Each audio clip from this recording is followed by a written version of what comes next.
بسم الله الرحمن الرحيم.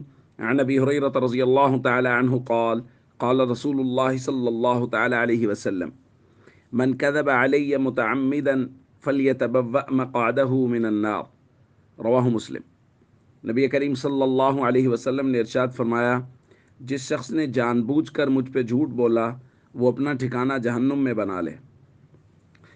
دوستو، نبی کریم صلی اللہ علیہ وسلم کی طرف کوئی ایسی بات منسوب کرنا جو آقا صلی اللہ علیہ وسلم نے نہیں فرمائی، یہ بات سخت گناہ ہے اور شریعت کی نظر میں انتہائی ناپسندیدہ ہے۔ انہی باتوں میں سے ایک بات ہے کہ ربیع الاول کی اگر کوئی شخص کسی کو مبارک دے دے تو اس پر جنت واجب ہو جاتی ہے، جہنم کی آگ حرام ہو جاتی ہے۔ یہ بات ہمارے معاشرے میں بہت زیادہ معروف ہو گئی، گو کہ اب سوشل میڈیا پہ اس کے خلاف بہت بڑی کیمپین بھی چل رہی ہے، لوگ اس کو بیان بھی کر رہے ہیں کہ ایسا نہیں ہے۔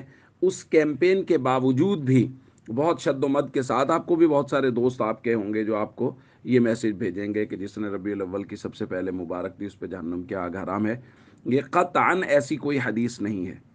اور جہاں تک میں سمجھا ہوں کہ لوگ ایسا کیوں کرتے ہیں، تو مجھے یہ سمجھ میں آیا کہ آج کل ہم سب لوگ شارٹ کٹ کے چکر میں، مطلب نہ ہمیں نماز پڑھنی پڑے، نہ ہمیں صلہ رحمی کرنی پڑے، نہ رشتہ داروں سے حسن سلوک کرنا پڑے، نہ مسلمانوں کی دی ہوئی تکلیفوں پہ صبر کرنا پڑے اور ان کو معاف کرنا پڑے، بس سال کے بعد ربیع الاول یا کسی اور مہینے کی ایک دوسرے کو مبارکباد دیں اور جنت کے ٹکٹ لے کے گھر کو چلے جائیں۔ تو یاد رکھیے، اگر کوئی یہ سوچ رہا ہے کہ میں نماز نہیں پڑھوں گا، فرائض اور ارکان اسلام کی پابندی بھی نہیں کروں گا، رشتہ داروں کے ساتھ حسن سلوک بھی نہیں کروں گا، خلق خدا پر رحم بھی نہیں کروں گا، بڑوں کی توقیر اور چھوٹوں پر شفقت بھی نہیں کروں گا، اور میں بس ربیع الاول یا کسی اور مہینے کی مبارک دے کے جنت میں چلا جاؤں گا، تو یقین جانیے کہ یہ اس کی خام خیالی ہے۔ نبی کریم صلی اللہ علیہ وسلم نے جو دین صحابہ کو سکھایا وہ یہی دین تھا جو فرائض اور ارکان اسلام اور لوگوں کے حقوق کے خیال کرنے والا تھا، اور اسی دین پر چلتے ہوئے ہی جنت کا راستہ تلاش کیا جا سکتا ہے اور جنت میں جایا جا سکتا ہے۔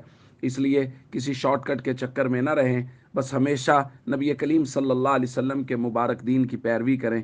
اللہ تعالیٰ اسی کی وجہ سے ہمیں جنت کا راستہ دکھائیں گے۔ السلام علیکم ورحمۃ اللہ وبرکاتہ۔